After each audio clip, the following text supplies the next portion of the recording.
Avoir un emploi stable est un gage contre des éventuels besoins ou un déséquilibre social. L'intégration sociale ne peut être effective que par le travail qui permet à toute personne de parvenir aux besoins vitaux, notamment avoir son pain quotidien. Selon le droit du travail en Côte d'Ivoire, quelles sont les obligations d'un travailleur envers son employeur? Chez moi, ici au garage, il n'y a pas une obligation de travail. Je respecte beaucoup mes apprentis. On travaille ensemble. L'aide d'arriver est respectée. Et que si à midi, arrivé et qu'il doit descendre, je respecte mon obligation, c'est pour qu'il respecte ce que j'ai dit. Et puis vraiment, ils descendent. Le travail commence à partir de 9h30.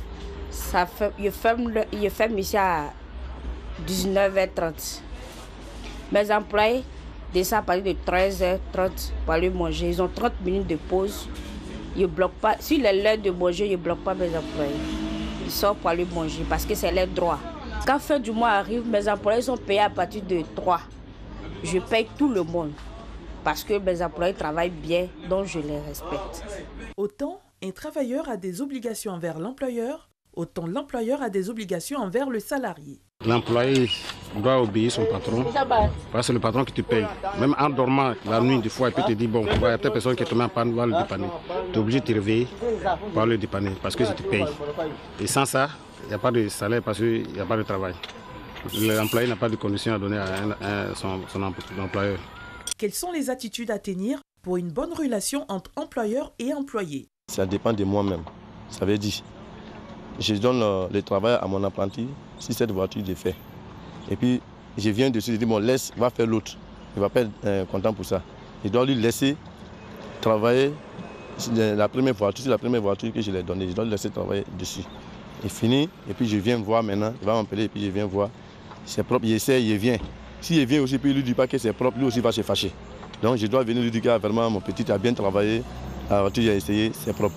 Et lui aussi il est content. L'employé doit obéir son patron et lui donner un bon respect pour que l'attente rentre, il y ait une bonne attente entre lui et son employé et son employeur. Des fois, si ce qu'ils font qui n'est pas bien, tu les approches pour les parler, pas pour crier sur eux. Parce que quand tu cries sur tes employés, d'autres peuvent s'emporter. Donc il y a une manière de parler à une personne que tu travailles avec eux. Les rapports entre un employeur et son employé sont des engagements que chaque partie signe pour travailler dans une entreprise.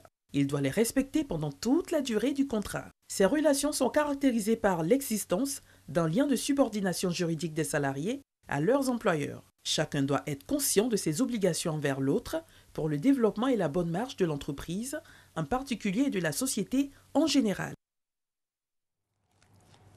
Retour sur ce plateau, l'élément explicatif a permis donc de bien planter le décor. Il sera question aujourd'hui du droit des travailleurs et on parlera bien évidemment aussi du droit du travail. Il est là, bonjour, soyez le bienvenu. Bonjour maître. Comment Bonjour, vous allez ce matin? Ça va, ça va. On a entendu beaucoup de choses sur lesquelles d'ailleurs vous avez réagi. Donc je pense que le droit des travailleurs est assez méconnu, notamment par ces personnes qui ont donné leur avis dans l'élément et c'est justement l'occasion de rectifier tout ça. Qu'appelle-t-on un employé?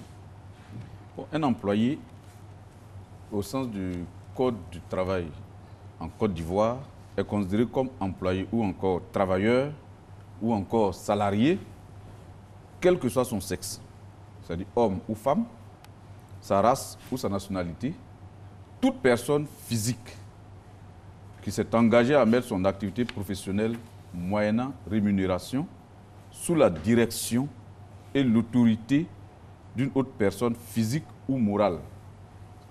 Dans ce mot, vous voyez que c'est la personne physique qui met son activité professionnelle au service d'une autre personne physique ou morale. C'est-à-dire une personne physique ou une entreprise publique ou privée, appelée employeur. C'est-à-dire nous avons deux parties, un employeur et un employé qui est aussi appelé travailleur, qui est aussi appelé salarié. Il faut distinguer l'employeur du fonctionnaire. L'employé doit être distingué du fonctionnaire. Et il faut aussi distinguer des personnes qui sont employées par les entreprises publiques, par l'État ou les autres personnes morales de droit public dans des conditions particulières. Il y a ceux qu'on appelait à l'époque les agents temporaires ou ainsi de suite, qui ont un statut particulier. Cela ne peut pas être considéré comme employés. Ils ne sont pas soumis au Code du travail. Différence entre un employé et un fonctionnaire? Je pense que ça va intéresser pas mal de personnes. Oui, le fonctionnaire, il est régi par le statut général de la fonction publique. Il a son matricule. Il a son matricule de fonctionnaire. Il est fonctionnaire, il a ses avantages, il a son statut qui est déterminé par le statut général de la fonction publique. Les conditions de son travail, les conditions de rémunération, les congés, l'avancement. Et le travailleur est régi par le Code du travail et les décrets d'application qui s'en suivent. Le Code du travail, convention collective pour ceux qui sont signataires de cette convention et les décrets d'application pour l'application du Code du travail. Là, c'est très clair maintenant et ça concerne les employés. Maintenant, qu'est-ce qu'on appelle employeur? C'est quoi un employeur? Comme je l'ai dit, l'employeur, c'est toute personne physique ou morale qui emploie une personne qu'il ou qu'elle rémunère. C'est-à-dire qui lui donne des directives, qui lui crée du travail et qui paye ce travail. Ils sont à distinguer.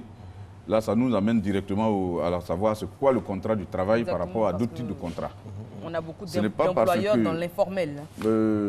Monsieur Gouvoy ou Eva qui veut construire une maison, elle demande à son voisin à côté de venir travailler sur son chantier. Ce n'est pas un contrat de travail. Le voisin qui vient construire sur le chantier, qui vient construire, qui bâtit la maison, il est lié à la personne qui construit par un contrat d'entreprise. C'est un entrepreneur qui peut venir réaliser cet ouvrage-là. Il n'est pas lié à vous par un contrat de travail. C'est comme vous allez sur l'autoroute, vous avez une panne, vous faites appel à un mécanicien qui vient vous dépanner. Ce n'est pas un contrat de travail. Ou bien vous avez un établissement scolaire. Maître Koné est avocat, vous lui demandez, maître, venez en semaine, vous venez donner 2 cours de droit, 2 heures de cours de droit à mes étudiants.